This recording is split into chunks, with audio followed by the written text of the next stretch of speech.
আসসালামু আলাইকুম রহমতুল্লাহ।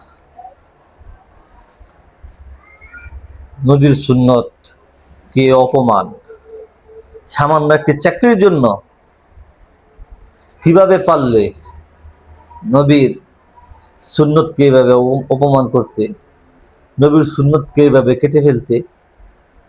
তোমার দিলটা একটু কাঁপলো না? তোমার দিলটা একটু কাঁপলো না? এত সুন্দর দাড়িগুলো তুমি ফেলে দিলে। এই জন্য আল্লাহ তাআলা বলছেন, ইন্নাল ইনসানা লিরাব্বিহি লাকানুদ, মানুষ বড় নিমুখ হারাম। তুমি একটি চাকরির জন্য দাড়িগুলো ফেলে দিলে।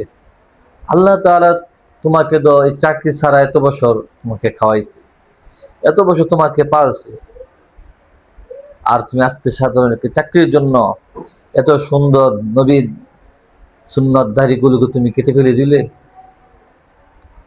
আফসোস আফসোস। আল্লাহ আমাদের সকলকে নবীর প্রত্যেকটা সুন্নতকে আঁকড়ে ধরার জন্য তৌফিক দান করুক। আমিন।